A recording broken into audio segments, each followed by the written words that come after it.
voters, but I do not live in District 39.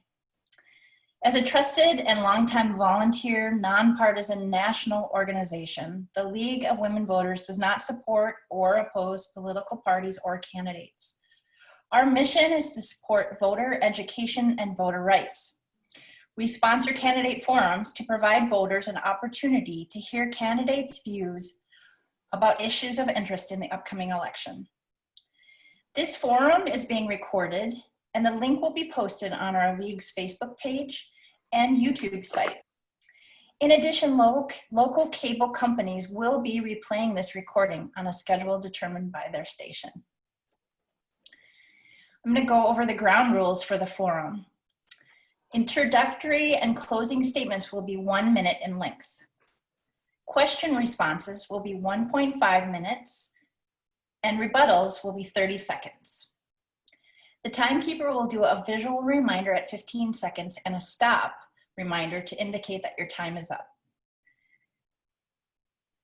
As I mentioned, this forum will not be live streamed or open to the public. The reason for this is to ensure minimal chance of connection interruptions. No candidate signs or props are allowed in the background. And for the introductory statements, we're going to go alphabetically by last name with closing statements in the reverse order. After the introductory statements, then responses to questions will be rotated randomly, and I will indicate who's responding first, second, and third.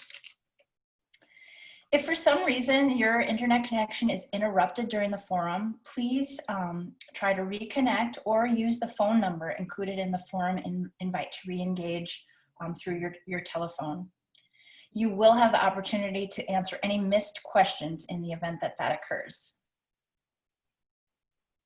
Candidates for tonight's forum, House District 39A and B, are Ann Mosley, Joe Garofalo, and Shelly Christensen. Bob Dettmer was invited to the forum as well, but has declined our invitations to participate.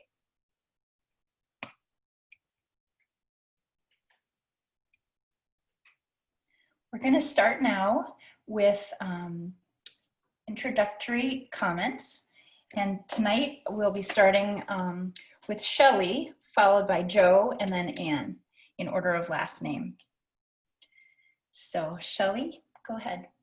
Okay, thank you everyone. Thank you to the League for doing this, and thank you not only for doing this, but doing all that you do in order to get the word out to voters about who's running and what they can do. And you are great GOTV people, so I appreciate all of that. And thanks to the candidates that are here and to the support staff that you have behind you. So I'm Shelly Christensen. I was born and raised, I'm a lifelong resident of the St. Croix Valley. I grew up on a farm in Marine, and I attended Stillwater schools. Went to after high school, or much after high school, a few years after high school, I went to the University of Wisconsin, River Falls, and got a teaching degree. And so I've just retired about 4 years ago from teaching. I taught high school English. And I also was a track and cross country coach. My husband is the same. So a lot of folks in my district know us that way. Thanks. Wow, that went really fast, guys. You prepare for that. Sorry, I didn't get much across. No, thank you, Shelly. You'll have time, I'm sure. Yeah. Okay. Thanks. Questions. Okay, and next we're going to go to Joe.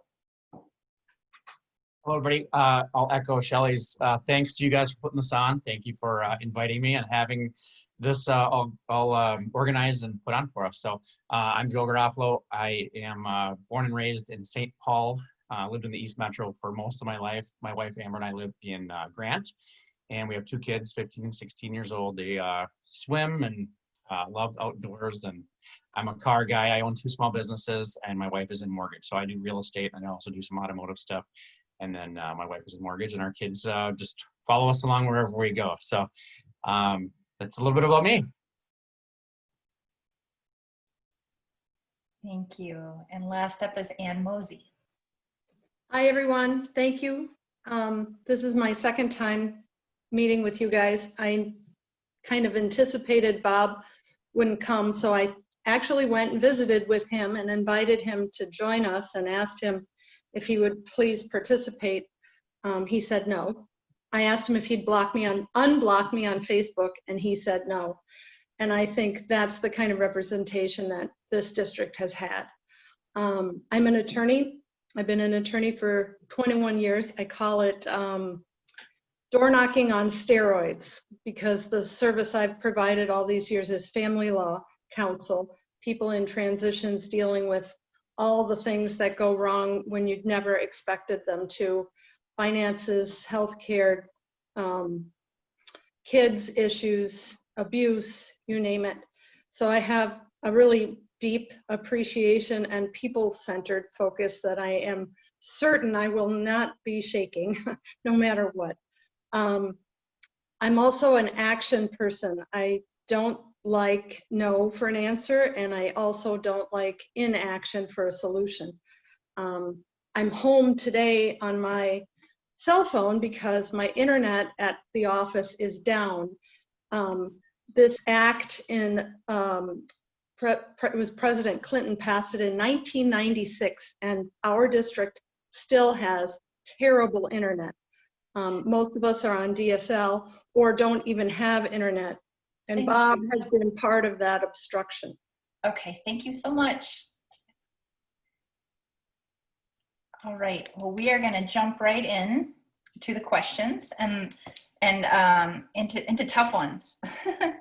The first respondent will be candidate Garofalo. And the question is related to the state budget. There are predictions of a large state budget deficit due to the pandemic. How does this information shape your view of how to prioritize what the government does in 2021 to assist residents who are unemployed or otherwise impacted by the pandemic? Yeah, that's one of my main concerns. Right now, we are obviously facing a huge potential budget deficit, and we're one of the highest tax states in the nation. So, you know, with the budget deficit coming up, I think the government needs to make the same sacrifices that our families and businesses have. You know, over the last 6 months or whatever during the pandemic, and we shouldn't raise taxes and put that burden on the people.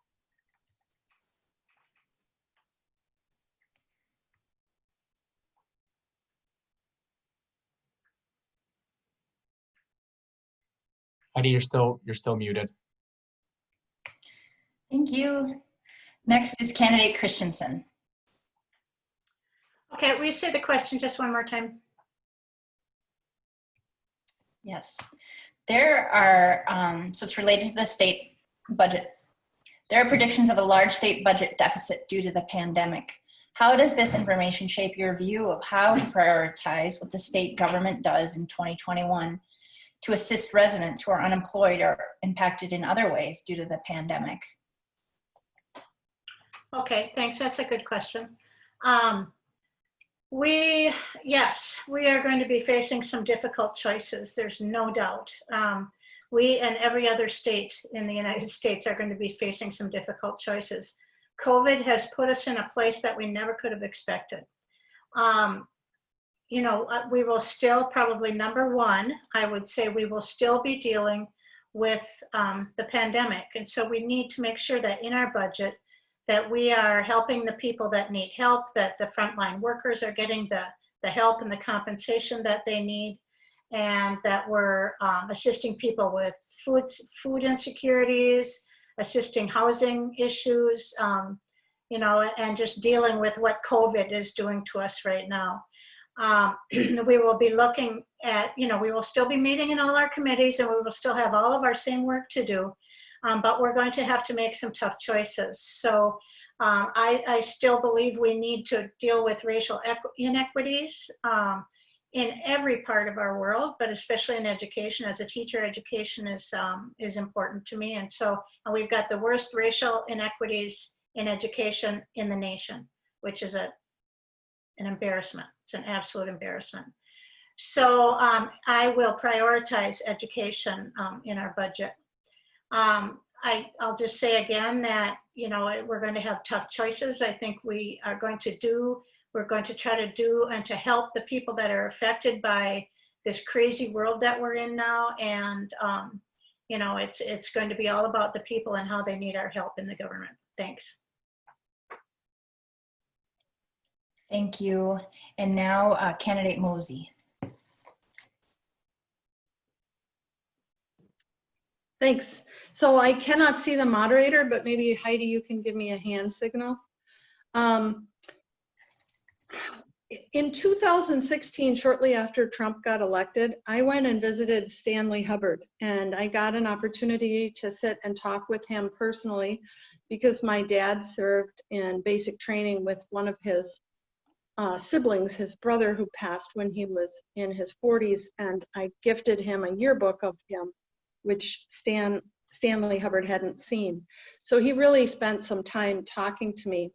And one of the comments that he made that really struck me was, do you know how much money I pay in taxes? It's my money, and I give to both parties so that I don't have to pay that kind of a tax.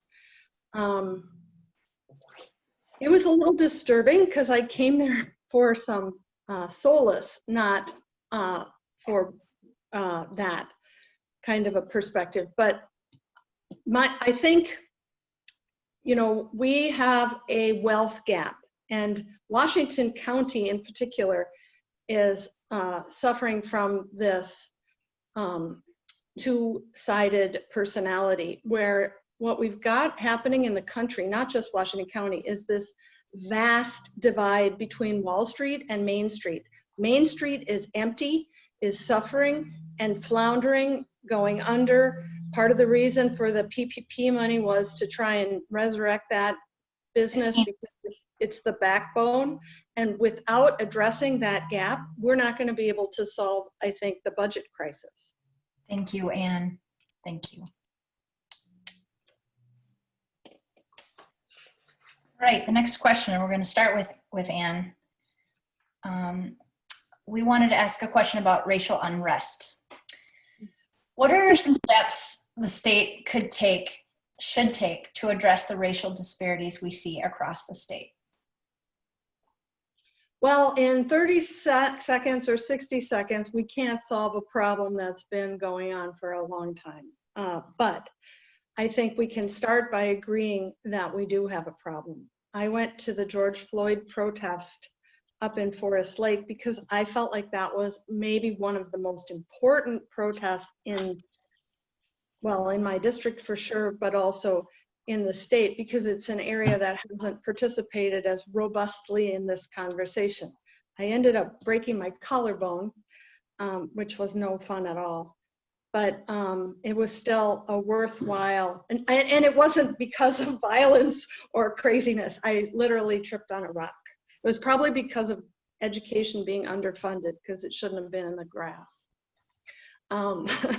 But we have to have this conversation, and we have to have it by us in this room, this group here, being quiet and listening, rather than telling everyone what to do, showing up and listening, putting some skin in the game and paying attention. We haven't really done that, and we haven't done it very well. Thank you. Next is candidate Garofalo. Well, it's a very tough question, and it's unfortunately we've seen and gone through. You know, I went to St. Paul Central High School, which was a very diverse community, and you know, like she said, there's been issues for forever, and hopefully there won't be issues forever. I think education, listening, learning, working together, you know, working with the other side, so to speak, as far as Democrats, Republicans go, and finding out what the real issue is, and how do you address it. I think being a good listener and fighting for those who don't have a voice, and that's why I want to be a state rep, so I can be that voice for the people that don't. Thank you. And last is candidate Christiansen. Okay, yeah, along with COVID, our eyes have been opened even wider. as they should be to the racial inequities that are going on. I support protests. I don't support rioting. I support the police, fully support the police, but I don't support police brutality. And I think that's really what Minnesotans want us to see and to work on. So, you know, their disparities are across all areas of our life, including how many Blacks compared to whites own homes. It's a 50% difference. The average income for Blacks is $38,000, is double that for whites. So there, in education, the disparities are huge. So, you know, it's not going to be something that we can just focus on education. We need to focus on housing. We need to focus on inclusion. We need to focus on getting teachers of color. You know, it's across the board. We need to focus on environmental issues that the Black and brown people deal with that we don't necessarily deal with in our white world. So the list is endless. The list is endless. And I can tell you, we and myself are determined to address it out loud, and to make change so that we can start getting toward a more equitable world for all of our Minnesotans, for all the people in Minnesota. Thanks. Thank you. Any rebuttals?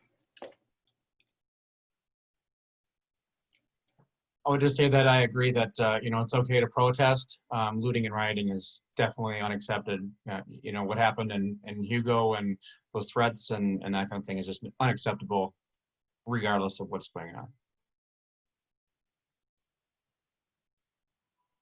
Am I allowed a rebuttal even though he's not running against me?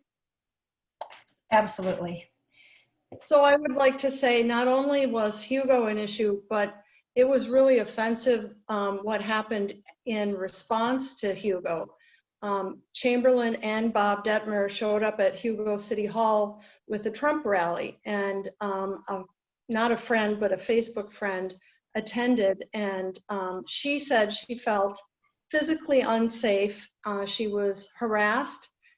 She was name called, and she had somebody hang a drone over her and film her for a while because she was wearing a Black Lives Matter t-shirt. So it goes both ways. It's not just a certain group is being offensive. It's really Thank you. more than one. Thank you. All right. We're going to go to our third question, and this time candidate Christiansen will lead off. And the topic is climate. Do you have plans for addressing the climate? If so, what are your priorities in this area? Oh boy, do I have plans. I'm a member of the Climate Caucus. I'm also a committee member on the Climate Change and Renewable Energy Committee. So yes, we do have plans. Some of our plans got buried a little bit, rightfully so, because of the issues that we're dealing now in terms of our COVID and racial things that have been going on, but it's still very important to me. And we're seeing it on the news every day. The changing climate is not going to go away, and it's going to cost us many, many more millions and billions of dollars dealing with the effects of it than it's going to cost us to try to get ahead of it up front. So I am all about lessening our carbon footprint. I'm about you know, continuing to add on to what we already do in terms of renewable energy, that a renewable energy economy can help to support us. It can be a job maker. I want to incentivize folks to buy electric cars. I want to get school buses and city buses electric. We can do all of these things as some of our European friends have been doing, and it's going to start to get some of that carbon out of the air. So absolutely, I have, you know, I have lots of plans, and my party, frankly, has lots of plans to deal with what's going on in our climate and to build a renewable energy economy. Thanks. Thank you. The second respondent is candidate Mozey. Thanks. So Shelly was a board member with the DFL Environmental Caucus, and I literally copied her because that was a brilliant idea. And I have also done some work on my own to get informed. My alma mater, Gustavus, threw a Nobel Peace Conference on climate change last year, so I attended that. And I'm also a climate reality leader for the Al Gore training, and I've been giving presentations across the state, Wisconsin and Duluth, in schools and in churches, and it's about a dozen at this moment. Campaigning, I'm not doing that, but previous to campaigning. So my thought would be that, I got cats here wrestling on the table, that we would start with a wellness policy instead of measuring GDP, so that we could really focus on our priorities, and this has to be one of them, a well planet. And then I would love, if I had my magic wand, the first bill I'd put out is to teach climate change in the public schools and the colleges, because this unicorn and Santa Claus dialogue has got to stop. It's offensive, ridiculous, and we look pretty foolish in the world. I'd also like to see legislation that requires every level of government to prioritize climate change, because at the lower levels especially, and the state level, and obviously our president, many don't, and that should be unacceptable. Thank you. Any rebuttals?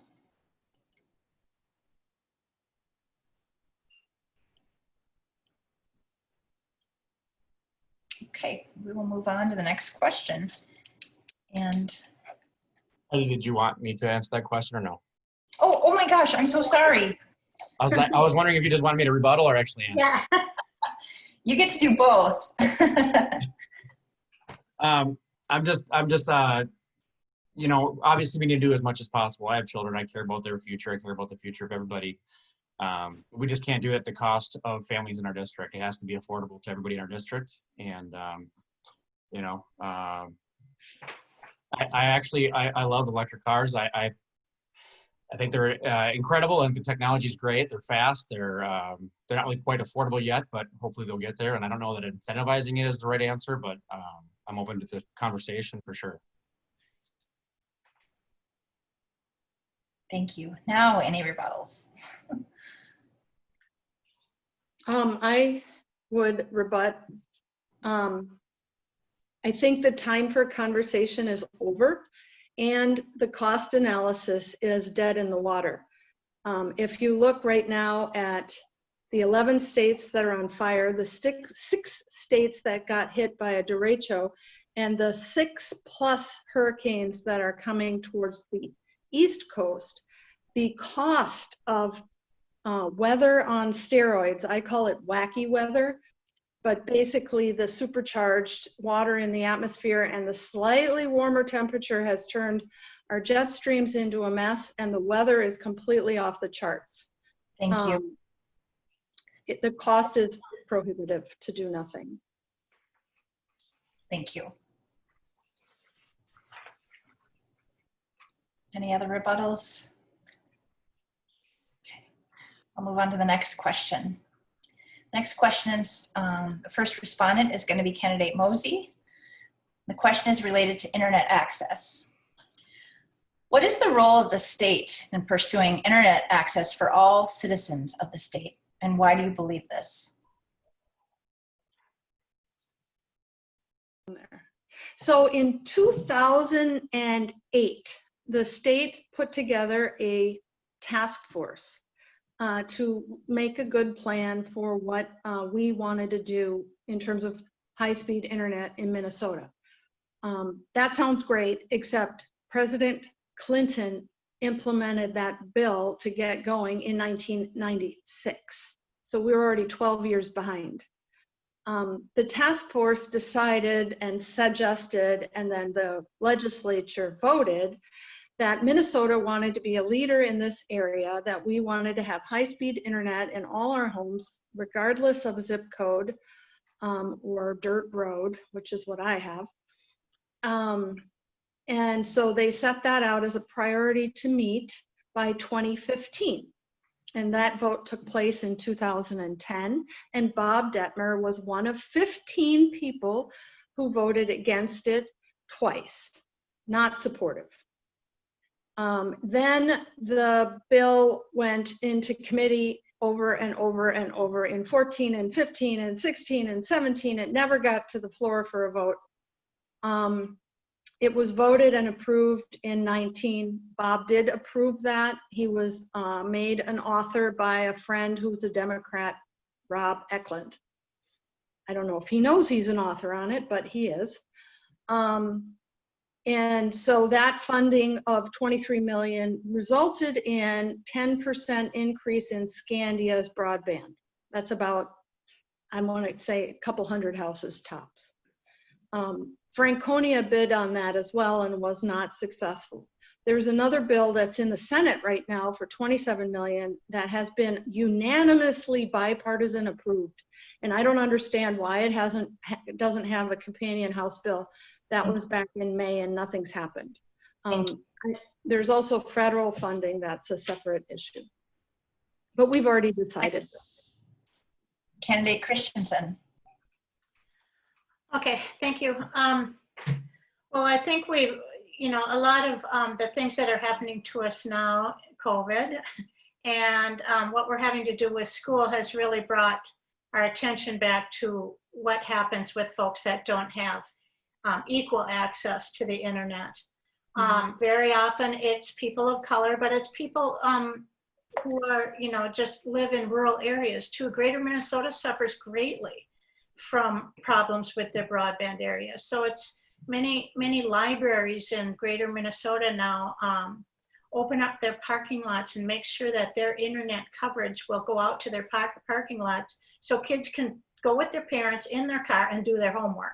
So it's past time to get it done. And Ann mentioned the Senate bill, and I'll tell you that what we were dealing with in May and afterwards was if it wasn't COVID related or wasn't unrest related, it didn't get to the floor, but it will be getting to the floor, I promise that. So, people that don't have much money, that can't afford to pay for high-speed internet, it's not fair to them that they can't then get the same education as others can get. And especially people in Greater Minnesota, they have to drive for a long way to find a good connection. And I just can't believe we haven't done it yet. So let's do it. Let's get it done. Thanks. Thank you. And last, candidate Garofalo. Thank you. Yeah, so it's 2020. Everything is online now. We're doing school online, we're doing work online, we're doing this forum online. So internet access is obviously very important. Broadband's also very expensive to get everywhere. We have a large state and there's a lot of country to cover, and hopefully Starlink is an option with the satellite internet, and that'll provide high-speed internet to more families. And I'm happy to hear that the local, we have a new library just down the road from us in Moderator that has internet access. Like Shelly was saying, you can pull up in the parking lot and do your homework. Unfortunately, the online training or online school right now is not as time required, at least for my children. They're doing about 15 minutes of work. When they're not at school, they're doing a hybrid school. So when they're not at school, they actually have about 15 minutes of school. We're obviously fortunate enough to have high-speed internet, but if you're not, luckily, I guess, I don't know how you want to look at it, but 15 minutes in a parking lot is doable if you really don't have the high-speed internet. But I think most people in our district do have that access. When we first moved in, we did not. It was only DSL, and since my wife and I are both basically self-employed, we needed access to our internet and transfer large files and stuff. And we originally was going to cost quite a bit of money to have broadband brought across the highway for us. Once they provided it, for some reason they said, Excel said they could not charge us whatever fee they were originally going to charge us. So it turned out to be not an issue at all, but we definitely need to work on it, and hopefully there are some solutions very soon. Thank you. Any rebuttals? Oops. I would like to rebut that. So I'm grateful for your excellent broadband, Joe. That's awesome. But most of my side of the freeway, 39A North, even Stillwater, is got DSL, if that. There are 6,000 houses in 39A that still don't have broadband, and most of the northern part of Schaefer, Franconia, parts of Marine, parts of Scandia don't have broadband. I'm in May Township, parts of May Township also don't have broadband. So Thank you. it's nice that you do, but most of us don't. Thank you. And I just to rebuttal her rebuttal, I agree.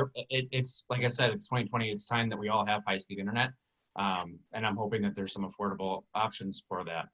I was going to say something. Oh, also, and if you want to click on speaker view, it'll change the gallery view, and you'll be able to see Rebecca hold her sign with the 15-second warning in the stop. Just so you have it. Oh, thank you. Yeah, I was thinking I can also hold up some additional signs if you can't get there, Ann.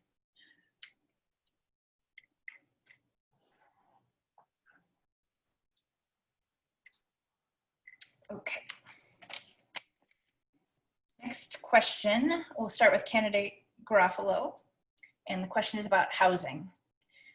The question is, what should the legislature do to address affordable housing in District 39? Well, I definitely don't think that we need Met Council. That's just one more layer of government getting involved and costing the people more money, more tax dollars. You know, there's housing is expensive. Interest rates are low, so it's helpful that the interest rates are low, so people can afford more house with less money now. There's a lot of programs out there. FHA 0% down. As far as our district, what can they do? More affordable housing, more rentals, less government restriction on what can be considered a rental, where you can build a rental, that kind of thing. Thank you.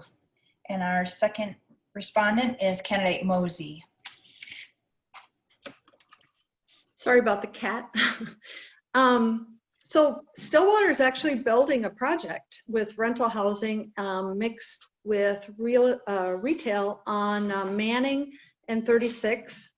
Part of the wrench that's been thrown into that program is Bob is obstructing the bonding bill, which is supposed to resolve the high accident situation at that intersection for political partisanship. So I think those kind of games need to stop. There are a lot of mobile home parks in my side of the district. I door knocked many of them, all of the units, and spoke with people. I do think that that is an area where we could be more understanding. For example, mobile home parks have the situation where they're sort of stuck. They buy the land and they rent the land and they buy the mobile home park.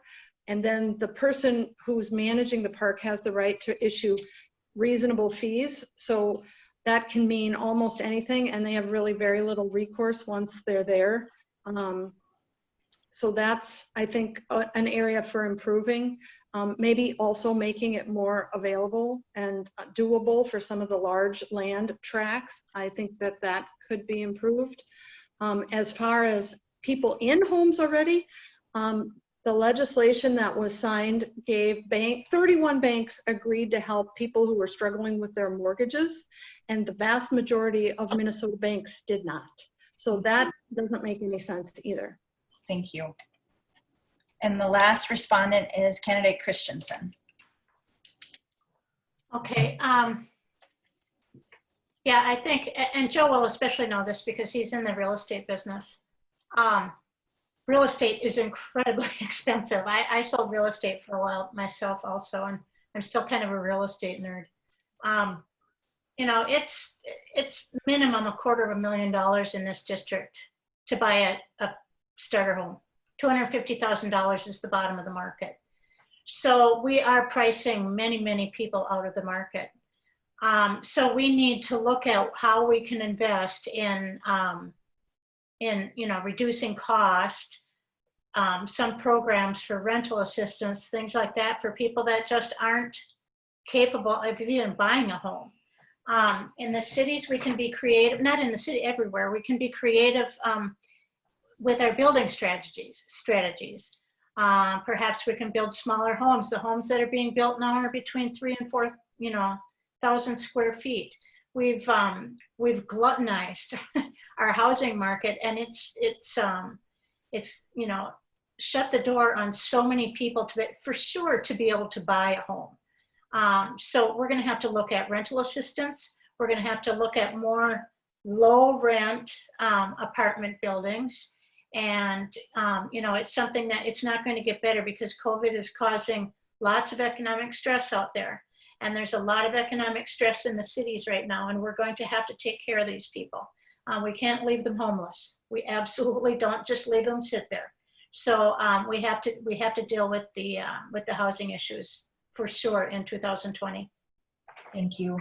Any rebuttals?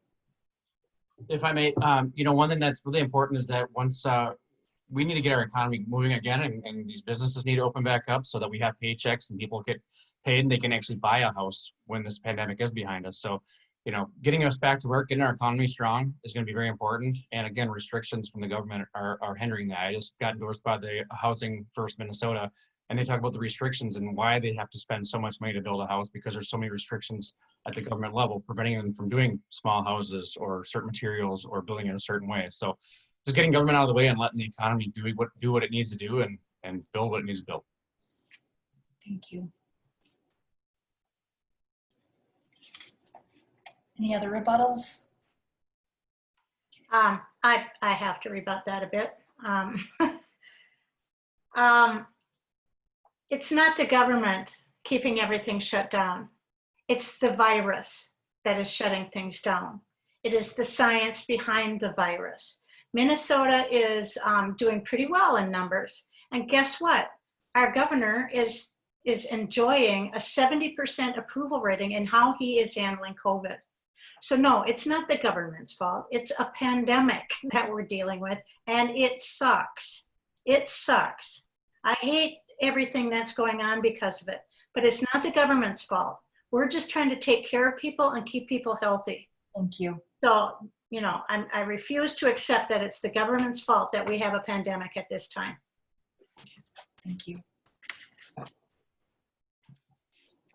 Actually, can I rebut that? I don't want to step on Shelly's toes, but it is the federal government's role to inform the people and set a higher standard sooner.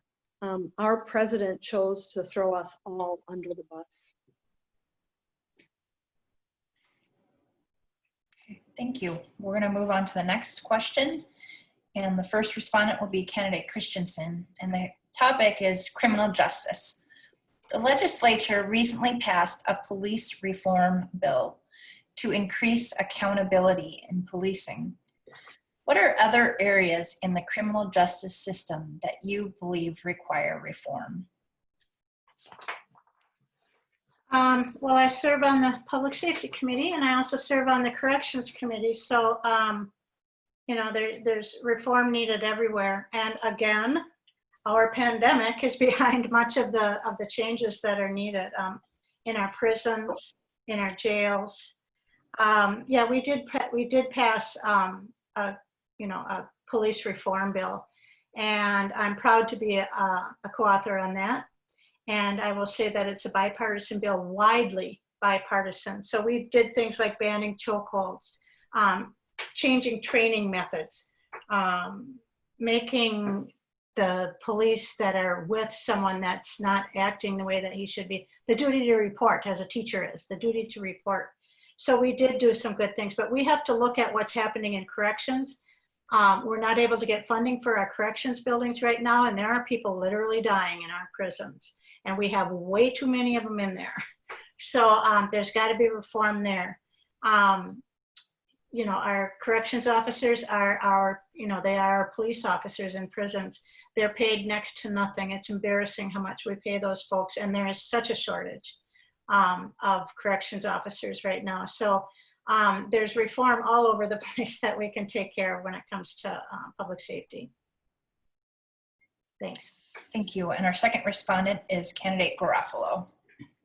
Thank you. Well, first of all, Shelly Christensen voted to allow the cities and counties to disarm our police officers. She voted to allow the cities to defund our police officers. I think that they need more training, they need more funding. You know, I actually have a degree in law enforcement, worked for St. Paul Police for 3 years. I was recently endorsed by the Minnesota Police and Peace Officers Association. They need more training. They need more officers. St. Paul Police has a capacity of, at least when I was there, I think it was around 680 police officers, and they're staffed at under 600 police officers. So they're working extra hours, longer hours, more overtime. They're stressed. They're working odd hours. They're shift differential. And Shelly, I agree. They're underpaid and undervalued and unappreciated. So more training, more encouragement, more thanks. It's a thankless job. I feel bad for so many of them. I have so many friends who are still doing it. And, you know, look what just happened in Los Angeles. It's sickening. I think that everybody here agrees that our police are doing it. Police and first responders are doing a job that obviously none of us are doing, and we need to be appreciative. And everybody in the state of Minnesota, everybody in the United States deserves to live in a safe community and to have police officers that are there to respond to us and respond for us. And the last respondent is candidate Mozey, and I'm going to continue to hold up 15 and stop for you. I think you're not able to see the timekeeper, so I'm going to continue to do that like I did the last question. Yeah, I followed Joe's suggestion, and there's no view to see the timekeeper. So as far as criminal justice reform, we have a mental health issue. I think Trump showed us how bad it is in this country and in Minnesota. When there's an addiction problem or a mental health problem, it's common that the court system is light on crime because, of course, they're compassionate, but sometimes that's a death sentence. And just as much being heavy on crime is not the appropriate choice. We really don't have a system to assist people who are in the system because of addiction or mental health issues. I have had these cases, these custody cases, and I've watched people die. The 24th homicide in St. Paul was a situation where the family had actually called for help before that murder or whatever happened. It wasn't a policeman that did it. It was a family dispute. They had called for help 170 times and gotten nothing. I agree with Joe, it's not about defunding. That's a local issue that certain groups in Minneapolis wanted to talk about, that the Republicans have turned into some kind of state mandate, which is not happening. That's a fantasy. Everyone agrees, I think, that police services are needed and are underfunded. Minneapolis's local issue is not our state issue. Our police out here, and I think everyone in this room agrees, are fantastic. I thank them every day when I get to go to the courthouse before COVID. Thank you. Any rebuttals? Shelly. I have to rebut Joe's comment that I signed a bill that defunds the police. First of all, I'd like you to find that bill. Another thing I'd like to ask you to find is find that word defunding. We're adding money in our bill. In our reform bill, we gave money to help with better training. I am my friends, my neighbors, my classmates are in the police force. I love everything they do, but there's some bad apples. So sometimes we need to have reforms. But there is not one, I challenge, other than Republican sound bites, I challenge anyone to find in any legislation the word defund the police. It does not exist. Thank you. I know it's just say on 6/18 of 2020, HJ 242 that you voted to allow cities to defund their police departments. Not true. Besides, I'm gonna add this, it's the city's job. You know, the state doesn't defund police. The city of Stillwater could defund the police and change, 16% of their calls are mental health crises. So yeah, there's ways that we can change the police force. But no, defunding the police does not exist. It's a soundbite from the Republicans. It does not exist.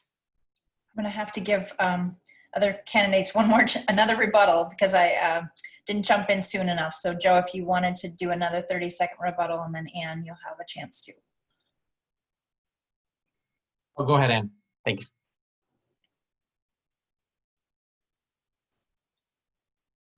So the way the police works is the mayor chooses the chief, and then the union protects the employees. So if the mayor chooses a really awesome chief, and the staff choose a really awesome union president, you might have the best police force in the country. But if you have a corrupt chief, which we don't, but if you did, or a corrupt union president, which we don't in Stillwater, but if you did, you could very well have a really volatile and difficult situation with your police force. And I think that's one of the questions that's happening in Minneapolis. They want to know, for example, when George Floyd's neighborhood burned down, what the police actually did or didn't do. And that investigation hasn't happened because the legislature hasn't agreed to do it. Despite Shelly's. Candidate Garofalo, did you have one? I'm going to give you another 30 seconds if you want it. No, I'm good. I said my piece and they said theirs, so we're good. Thank you. All right, we're going to move to a totally different topic on healthcare. And the first respondent will be candidate Mozey. In what ways can the state legislature make healthcare more affordable?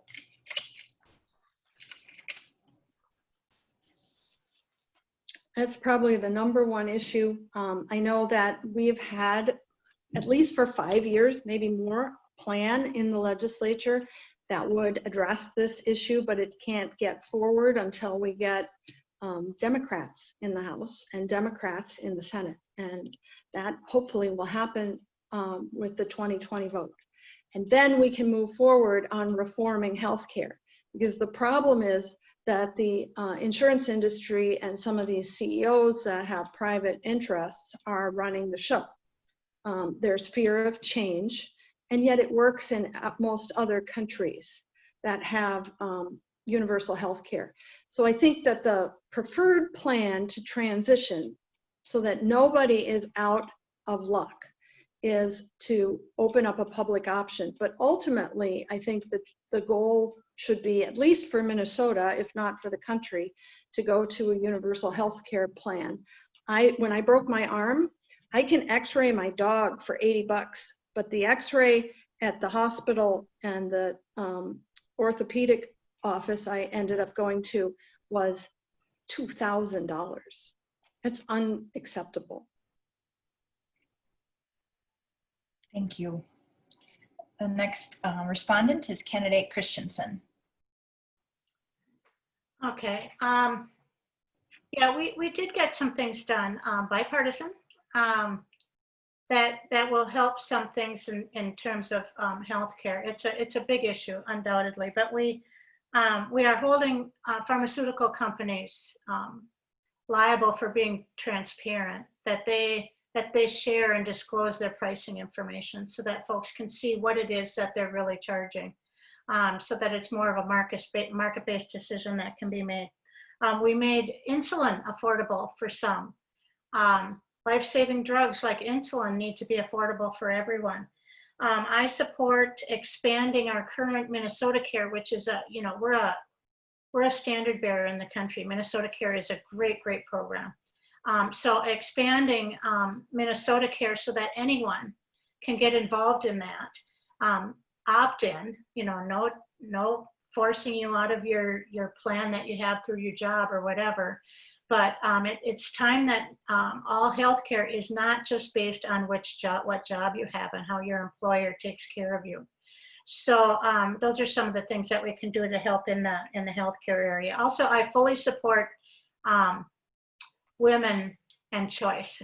So we need to take care of make sure that we have choices for women and that we have reproductive health care that is affordable for everyone in our state.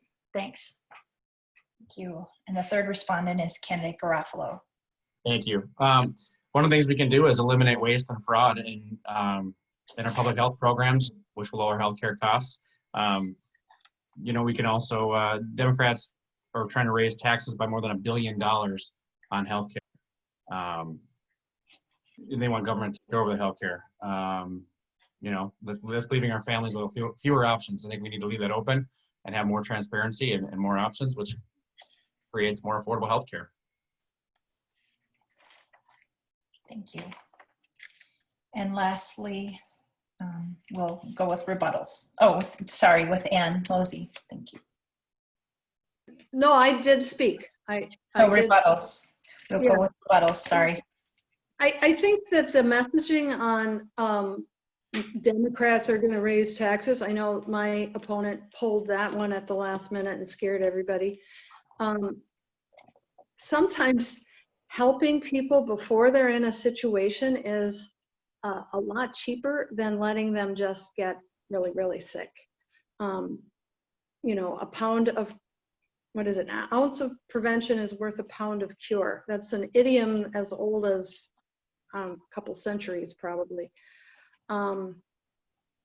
The premiums we're paying and the out-of-pocket costs we're paying and the co-pays we're paying and the uninsured costs we're paying are astronomical tax. Thank you. Next up, any other rebuttals?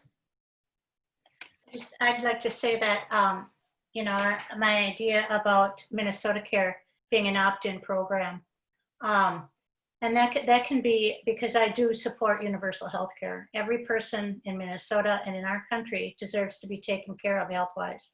So that could be a path to universal health care, but I think it's a good path. And it's a doable path, especially in Minnesota, because the program is there. We've got the good program already. So I'd like to see that as a pathway to universal health care.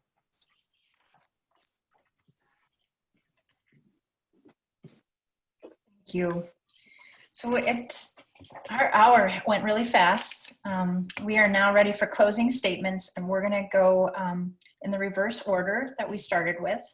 And each candidate will have 1 minute for their closing statement.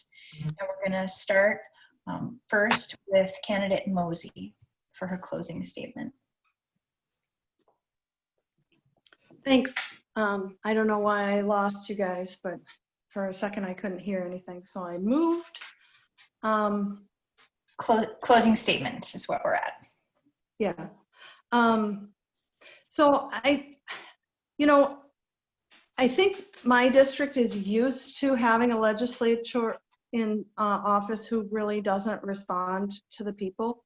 I'm getting calls, questions, asks for help. Please sort out the internet issue, which is why I know so much about it, and that sort of thing, because they know that he isn't doing his job.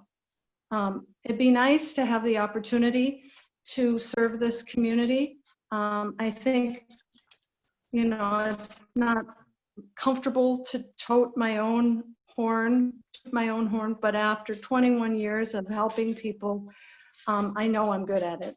I just had a client who brought me to tears because she said that without me having faith in her, she would not have been able to have her daughter returned to her. That's my day every day. And I am a really strong advocate for my clients, and the district would be my client. And I don't know, I think it's a deal too good to pass. Thank you. And our next closing statement comes from candidate Garofalo. Well, thank you. Thank you for all putting this on, and all of you guys for taking the time to join us in this. I think it's important that we get our economy moving again, open up these small businesses on Main Street, continue to provide public safety to our people in our areas. People are scared. They're scared of what's happening around the world. They're scared of what's happening around our U.S. cities. And we need to make sure that they feel safe, they feel protected, they feel like law enforcement is there and capable of taking care of them, and that we take care of law enforcement, let them know that we have their backs, and just remove the government regulations and red tape, and let our economy flourish. Remember to vote on November 3rd. Thanks. You stole my line. And last, candidate Christiansen. Okay, thank you. I wanted to go through all my, I will do this and I will do that, and I support education and climate change and all that, but I want to talk about the tone and the rhetoric and the bullying styles, and what's happening out in political land. Not only in political land, folks, everywhere, at the grocery store. So I promise not to do that. I promise never to lie to you. And, you know, unfortunately, we have a president who feels that it's okay to lie numerous times a day. And so I promise to always, always be on. I won't be dishonest about anything. And I want to be civil, and I ran on that. I do not, I don't enjoy debating. I don't enjoy any of it. Every one of the 5 bills that I chief authored have been bipartisan bills. I'm damn proud of that. I'm damn proud of it. So all this noise and all this screaming and bullying going on is really a shield, because there's a lot of good work going on behind the scenes with people that really care. Thank you. On behalf of the League of Women Voters, we sincerely thank you all for being here, for sharing your opinions and your stances. We really thank all the folks who will be watching this and upcoming this recording, and where it's posted on YouTube and Facebook. And we also want to encourage people to get out and vote. Thank you so much. Thanks, everybody. Thank you.